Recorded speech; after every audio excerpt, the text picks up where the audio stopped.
Good morning dear students. How are you all? I hope you all are fine बेटा. So पढ़ाई हो रही है ना बेटा घर पे? Okay.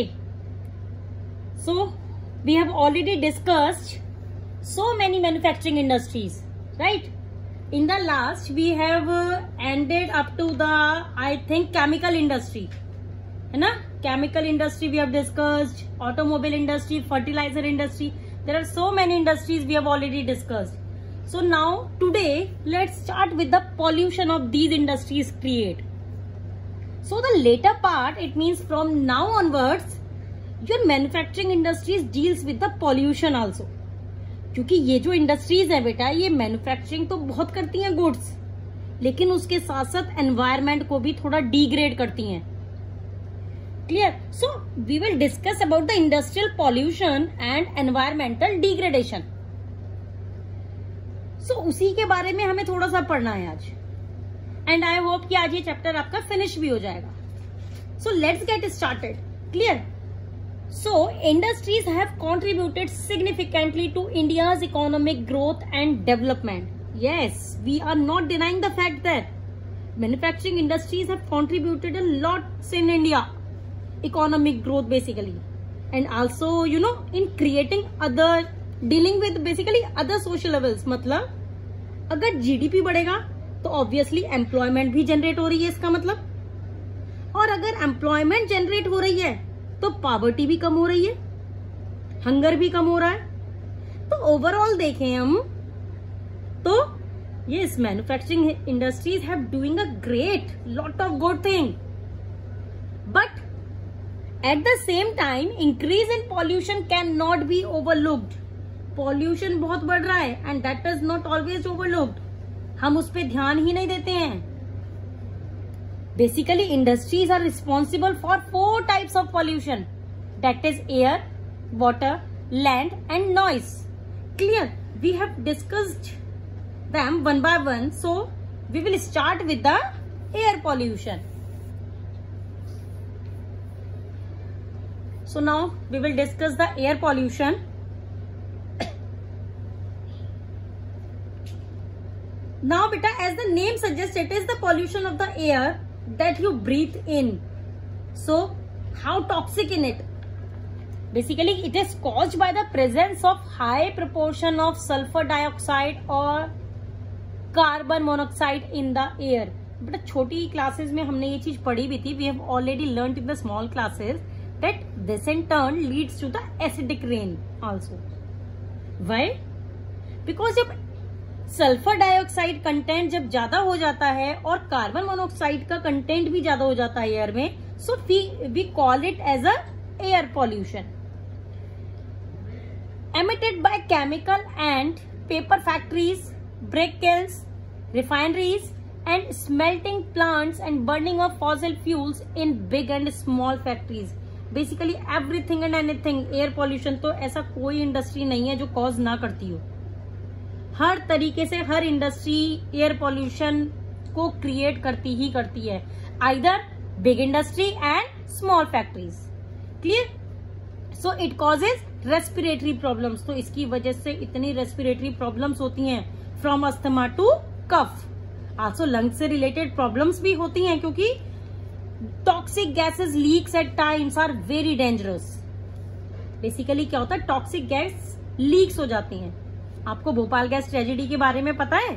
याद है आपको? आपने स्मॉल क्लासेस में पढ़ा भी था. छोटी क्लास में आपने आई होप 6th-7th में आपने भोपाल गैस ट्रेजेडी के बारे में पढ़ा था. सो आप इसके बारे में अगर आपको याद नहीं है तो आप नेट से आप सर्च करके भोपाल गैस ट्रेजेडी के बारे में आप पढ़ सकते हैं. आइदर आपके पास अगर कोई पुराना कोई बच्चा है नियर बाय तो उसकी बुक से आप देखिएगा. ठीक है? भोपाल गैस ट्रेजेडी बहुत इंपॉर्टेंट थी हमारी हिस्ट्री में. So for example Bhopal gas tragedy is the best example of the air pollution. Clear? I am telling you Bhopal gas tragedy. It was an unfortunate event that happened in the history of India. That is Bhopal gas tragedy. It was all because of the gas leak.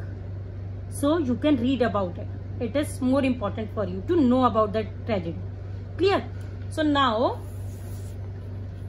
let's move on to the next pollution, that is water pollution.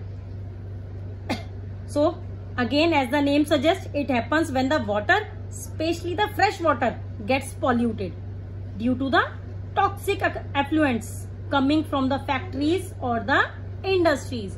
Clear? So it is caused when organic and inorganic untreated industrial wastes are discouraged into the rivers. हम उसको treat कर सकते हैं, but you know, let it go into the river bodies. Dyeing, petroleum refineries, tanneries and electroplating industries are the main industries causing water pollution. बेटा water pollution भी actually बहुत तरीके की इंडस्ट्रीज से होता है, बट इन इंडस्ट्रीज में ज्यादा होता है बिकॉज डाइंग इनके प्रोसेस में ही आपको अगर मेन जो चाहिए होता है वो क्या है, वो वाटर है, वाटर ही चाहिए. स्मेल्टिंग के प्रोसेस में आपको वाटर चाहिए होता है, इलेक्ट्रोप्लेटिंग के प्रोसेस में आपको वाटर चाहिए होता है. तो ये मेजर कॉज हैं आपके वाटर पॉल्यूशन के. So these are the basic industries which causes the more and more water pollution. Clear? They release dyes, detergents, acids, metals, mercury, plastics, etc. into the water. So wide variety of products are released into the river bodies, both organic and inorganic, like I already told you in the chemical industries. So now it threatens plants, aquatic and human life. Very, very important point, beta. Even you break it into the 3 points. It means it threatens plants, it threatens aquatic, it threatens human lives, and explain them with the help of the examples. So human being का देखते हैं अब हम, human being को कैसे effect करता है ये वाटर पॉल्यूशन. देखिए अब पानी नहीं मिलेगा पीने के लिए तो हम लोग सरवाइव नहीं कर पाएंगे, बट रिवर वाटर अगर पॉल्यूट हो जाएगा so what would we drink. Clear? Aquatic life का अगर अब हम देखते हैं उसको कैसे इफेक्ट करता है. What about the aquatic life that lives into those river bodies or the oceans. अगर पानी खराब होगा तो उनका बैलेंस भी खराब हो जाएगा. They would die on a very, very large scale and the ecosystem would be disturbed also. Okay? And अगर अब हम आपका plants का देखते हैं, the last one is plants. Obviously वो जो river bodies होती हैं हमें नियर बाय plants को भी पानी मिलता रहता है. अगर ये river bodies ही टॉक्सिक हो जाएंगी तो जो हमारा फ्लोरा है उस पे भी इल इफेक्ट पड़ता है. हमारा जो प्लांट्स है, हमारा जो फ्लोरा सेक्शन है उस पे भी इफेक्ट जरूर आता है. Clear? So it threatens the plants, aquatic and the human life. Now next move on to the thermal pollution. Now this pollution again similar kind of the pollution which is known as the thermal pollution. As the name suggests, there is something related to the heat, hot. Clear? This much you can make out. Now exactly keep that point in mind because the definition of this pollution is it basically occurs when hot water from factories and thermal plants is drained into the river and the ponds before cooling. बेटा इससे पहले वाला जो था, अभी हमने जो water pollution जो हमने पढ़ा है वो तो अपनी टॉक्सिसिटी की वजह से, अपनी ऑर्गेनिक और इनऑर्गेनिक की कंटेंट की वजह से दे विल वाटर पॉल्यूट करता है basically. But the thermal pollution is a kind of a pollution in which the water is really really hot, right? क्योंकि it occurs when the hot water from factories and thermal plants is drained into the river bodies before cooling. अगर गर्मी ज्यादा बढ़ जाती है तो हमें भी एसी की जरूरत पड़ने लग जाती है. But we are talking about the extremely hot water when that is poured into the water bodies. तो वहां की जो एक्वेटिक बॉडीज हैं, जो वहां की एक्वेटिक बॉडीज की जो लाइफ है बेसिकली वो नहीं जी पाती. एक ऑप्टिमम टेम्परेचर पे एक्वेटिक लाइफ अवेल होती है. बेसिकली उनके लिए भी एक ऑप्टिमम टेम्परेचर चाहिए पानी का भी. उसके आगे जो है दे कांट लिव, फिर वो नहीं जी पाते. ऑप्टिमम टेम्परेचर से अगर वो ऊपर का लेवल चला जाता है तो, right? So waste from nuclear power plants, nuclear and the weapon production facilities cause cancer, birth defects and miscarriages. Also जो न्यूक्लियर पावर प्लांट्स हैं उससे जो वेस्ट निकलता है वो इतना ज्यादा टॉक्सिक होता है बेटा that it can cause miscarriages and you know it can also cause cancer. And there is something really really interesting about the thermal pollution, that water pollution and soil pollution go hand in hand. Okay? Because jumping of waste such as a glass, harmful chemicals, industrial effluents, etc. make the soil useless. Basically, water get affected. That water actually affected the soil nearby. और finally जो water है सीप इन हो जाता है, और जो ground water जो है वो भी अफेक्ट होता है. और जब वो ग्राउंड वाटर हमें मिलता है तो हमें प्रॉब्लम्स आती हैं, जैसे कि बर्थ डिफेक्ट्स, कैंसर, जो अभी हमने डिस्कस किया ऊपर वाले पॉइंट में. Clear? So rain water percolates, carrying pollutants, contaminates the groundwater. So these are basically the points related to the thermal pollution. So now next move on to the noise pollution. Noise pollution basically happens from the industrial and construction activities, machinery, factory equipments, etc. contributes to the noise pollution. But they all contribute to the pollution. No matter we are talking about the horns of the cars, we are not talking about the big kinds of the noise pollution that big industries create. Even machinery creates. You know, जब machines use करते हैं तो उसमें भी बहुत ज्यादा pollution होता है. और अगर आप constant उसी premises में अगर आप जहाँ पर इतना ज्यादा noise pollution है, आप all the time अगर आप वहाँ पे हैं, then you know you are definitely going to be affected with the problems such as high blood pressure. Clear?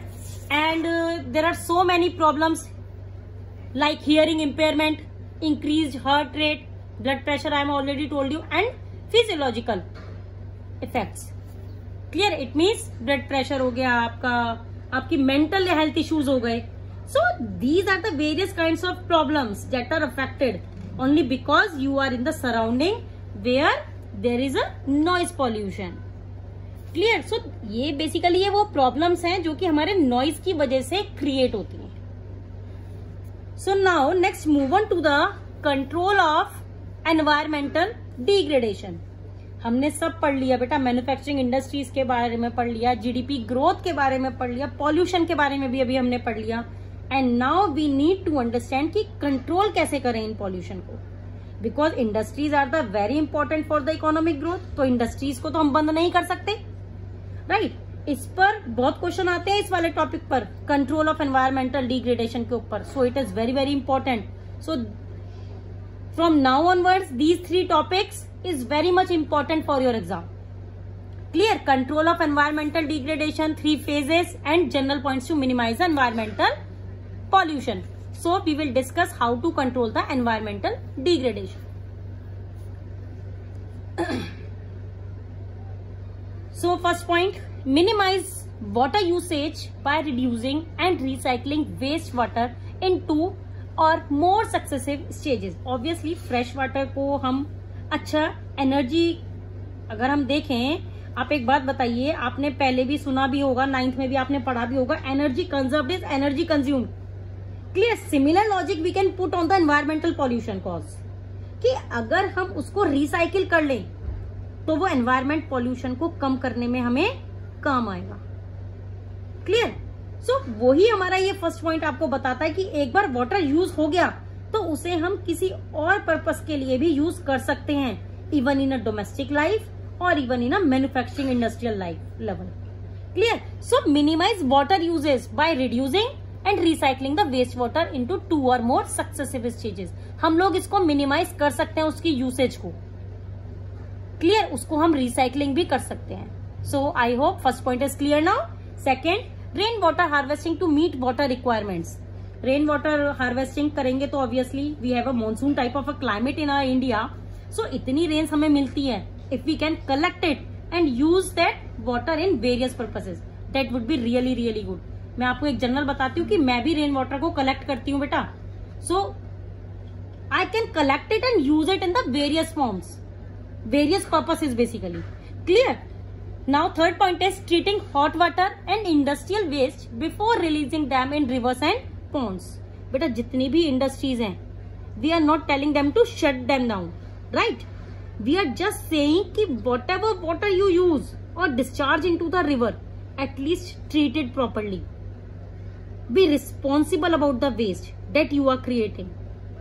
Also, if you have a hot water, you can know optimize the temperature of the water exchange so that the aquatic life is not suffering from the thermal kind of a pollution, right? अभी हमने thermal kind of pollution में क्या पढ़ा था कि सारा का सारा जितना भी हॉट वाटर होता है वो सारा कहाँ पे जाके मिल जाता है, रिवर बॉडीज में, और उससे क्या चीज अफेक्ट होती है, हमारी एक्वेटिक लाइफ। सो अगर आप उस चीज को थोड़ा सा उसका टेम्परेचर अगर आप उसका डाउन करके करेंगे तो may be aquatic life is not suffering from that kind of a pollution, thermal kind of a pollution. Clear बेटा? आल्सो ये कुछ हमारे फेजेस भी हैं, 3 phases of treatment of industrial effluents. So we will discuss one by one primary, secondary and the tertiary treatment by different means. So first, primary treatment by mechanical means, that is screening, griding, flocculation and sedimentation. So बेटा ये कुछ हमारी primary methods होते हैं जो करने ही करने चाहिए in the treatment, clear, by the mechanical means. So secondary treatment by biological process such as a planting trees, rainwater harvesting, वैसे मैं आपको ये दोनों चीजें डिस्कस कर चुकी हूँ, बट बेसिकली अगर हम ये देखें तो ये कुछ हमारे बायोलॉजिकल मेथड्स होते हैं। इसमें आपका इन द सेंस की मैन्युफैक्चरिंग इंडस्ट्रीज का ना ज्यादा कुछ इसमें इनपुट भी नहीं लगता है। सो हमारे को ये भी कुछ ट्रीटमेंट करने चाहिए through the biological process. Clear? Now third one is tertiary treatment by chemical, physical and biological processes like recycling of waste water. So tertiary में पूरा कॉम्प्रिहेंसिव तरीके का ट्रीटमेंट करते हैं हम लोग, और ये जितने भी अभी हमने 3 phases जो ट्रीटमेंट के तरीके के पढ़े, we can actually very well we can reduce the environmental degrades with the help of these 3 treatments and with the help of these 3 points which we have discussed earlier, control of environmental degradation. So we should actually use the adequate amount of water. Clear? So now we will discuss the general points to minimize the environmental pollution. So ये हमारे कुछ जो अभी हमने पढ़े हैं उसमें से मैंने कुछ पॉइंट्स बनाकर निकाले हैं। This is only for you students, beta. So we will discuss one by one. Overdrawing of groundwater reserved by industries needs to be regulated regularly. Yes, we should actually use the water in an adequate amount. बेटा जितना चाहिए उतना ही use करें हम. So in this we have to minimize the environment pollute. Clear? Next, generators and other machineries should be fitted with silencers to reduce their sound. अगर इससे noise pollution, अगर हम साइलेंसर्स के थ्रू अगर हम नॉइज पॉल्यूशन को कम कर सकते हैं, so we should use the silencers in the generators and other machineries, क्योंकि इससे हमारा जो नॉइज पॉल्यूशन है वो कम हो जाएगा, कंट्रोल हो जाएगा। Clear? Now next point is particulate matters in the air can be reduced by fitting smoke stacks to factories. Factories की चिमनीज में अगर हम स्मोक स्टैक्स लगा देंगे तो एयर पॉल्यूशन भी कम होगा। इसी के थ्रू ही हमारा एक और कंटेंट है एयर पॉल्यूशन को ही कंट्रोल करने में, वो क्या है? Electrostatic precipitators, fabric fitters, scrubbers and inertial separators can be used with smoke stacks. देखिए अभी हमने बताया आपको कि स्मोक स्टैक मतलब फैक्ट्रीज की चिमनीज में अगर हम स्मोक स्टैक्स लगाएंगे तो स्मोक स्टैक्स में हम ये वाली सारी चीजें अगर हम ऐड कर देंगे, so we have to control the air pollution. Clear? Smoke can be reduced by using oil or gas instead of coal in factories. Yes, जो हम अपनी energy generation के लिए भी we can focus upon the things that create a lot of pollution. उन्हें हम ना use करें और हम मोस्टली यूज करें किस तरीके की एनर्जी को? Renewable resource of energy. Clear? Almost all machinery can be redesigned to increase energy efficiency and reduce noise. अगर मशीन्स पुरानी हो गई हैं and it is inefficient, वो ज्यादा एनर्जी यूज कर रही हैं, क्लियर? तो और ज्यादा वो नॉइज प्रोड्यूस कर रही हैं, तो क्या फायदा उस चीज का? So all machineries can be redesign to increase the energy efficiency. हमारे को मशीन्स को रीडिजाइन करना होगा जिससे कि उनकी एफिशिएंसी इंक्रीज हो जाए और नॉइज उसका रिड्यूस हो जाएगा, and we can reduce the pollution. Clear? So this is all about the chapter of manufacturing industries. So finally today this chapter can be finished.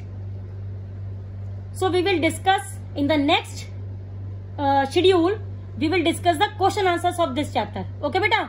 So thank you, have a nice day, goodbye.